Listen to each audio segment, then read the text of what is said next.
Sir, जब हदबंदी की बात हो रही है ना, तो जरा इस खबर को कंक्लूड करें, क्योंकि दूसरी खबर भी जो मेरे को बताई जा रही है वो भी हदबंदी के हवाले से है। नक्शा जो नया बना कॉन्स्टिट्यूएंसीज का, वो काफी दिलचस्प है। कई पुरानी कॉन्स्टिट्यूएंसियां खत्म हो गई, और जब वो नई पुरानी कॉन्स्टिट्यूएंसियां खत्म हुई तो कई अहम तरीन चेहरे और फील्डर्स जो मुख्तलिफ पार्टियों के खेलते थे वोट बैंक पर, वो रिवायती सियासत से हट गए, यानी उनके हाथ कुछ भी नहीं रहा। कश्मीर के अंदर आप देख लीजिए, कई चीज़ें तब्दील हुई, और कसम पुरसी या तजब्जुब का शिकार जो है वो सियासतदान है। तो क्या ये सिर्फ कश्मीर सूबे के अंदर है? नहीं जनाब, ये जम्मू सूबे की सूरत हाल भी ये है, और विद इन द बीजेपी खीमे से जो हमें इत्तलात है, वहां पर भी नाराजगियां और मामला जो है वो थोड़ा सा जोर पकड़ रहे हैं कि जनाब ये जो हदबंदी की गाड़ी आपने सामने रखी है, नक्शा सामने रखा है, इसने तो बहुत सारी चीजें उलटफेर में डाल दी है। यही वजह है कि अब जो अभी सामने आ रहा है जनाब, हदबंदी की जो रिपोर्ट आपके सामने भी, आपकी नजर के सामने भी आई होगी, 28 सीटों के नाम बदले गए, यानी रिवायती 28 सीटें जो है उनके नाम बदले गए। 19 कॉन्स्टिट्यूएंसियां ऐसी थी जो डिलीट हो गई, यानी अब वो नहीं रही। जैसे शांगस कॉन्स्टिट्यूएंसी आपकी मैं मिसाल के तौर पे लूंगा, कश्मीर से अब रही नहीं, उसको डिवाइड किया गया कहीं और, उसका नाम आ गया तो कहीं और वो चली गई।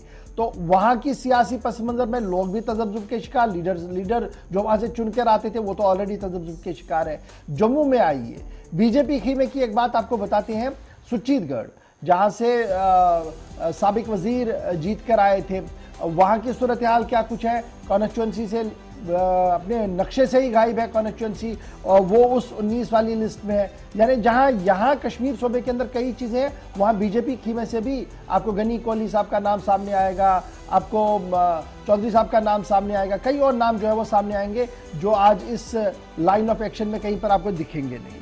अब पैनल ने इतना ही किया नहीं, उन्होंने लोकसभा को भी, जैसे मैंने कल आपकी डिटेल में बताया था कि लोकसभा की सीटों को भी ऊपर नीचे किया है, और शायद दिल्ली बैठे जो माहिरीन है, मुबस्सिरीन है और जो लोग हैं, उन्होंने नक्शे को देखा है या गूगल मैप को देखते हुए ये सारी चीजें की हैं। वरना कहाँ अनंतनाग और कहाँ मेरे आसिफ भाई का गांव रजौरी पहुंच, जाने का रास्ता श्रीनगर जम्मू हाईवे।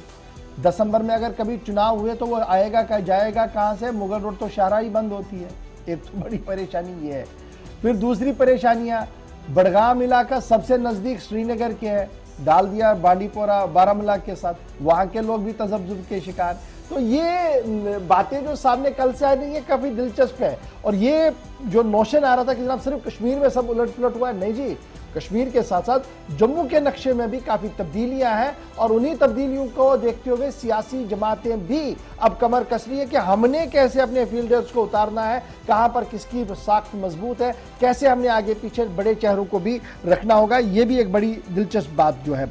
अब इसके साथ साथ उन सीटों का जिक्र मैं अभी कर दूंगा फटाफट से, क्योंकि कल भी कहा गया था, मैंने कल तो कोशिश की थी लेकिन आज फिर ये बात आई है, तो आप नाजरीन की दरख्वास्त पर इसको मैं एक बार जरा बता दूं।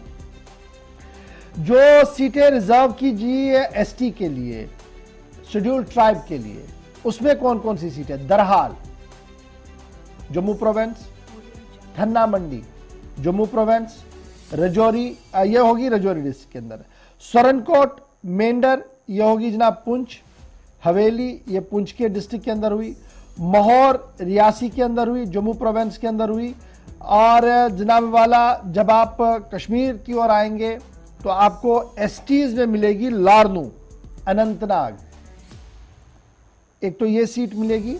दूसरी कंगन गांदरबल, जहां से मियां अल्ताफ साहब बहुत बार लड़ चुके हैं, ये एसटी की सीट आपको मिलेगी।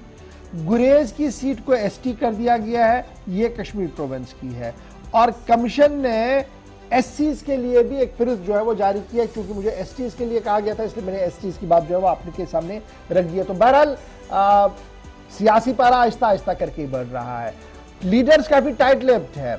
बड़े लीडर जो ट्विटर पर काफी ज्यादा एक्टिव थे, काफी खामोश रहे हैं और काफी नपतला बयान उनकी तरफ से आया है। लेटेस्ट होप्स हो कि अब मीटिंग का सिलसिला शुरू हुआ है, क्या कुछ आएगा, और 14 तारीख से पहले तहरीरन कमीशन के सामने भी उनको बात रखनी होगी, और क्या इसी को हतमी रिपोर्ट मानकर आगे बढ़ा जाए या कुछ तरमीमों के साथ एक और रिपोर्ट आपके सामने आएगी। 14 तारीख तक का इंतजार कीजिएगा।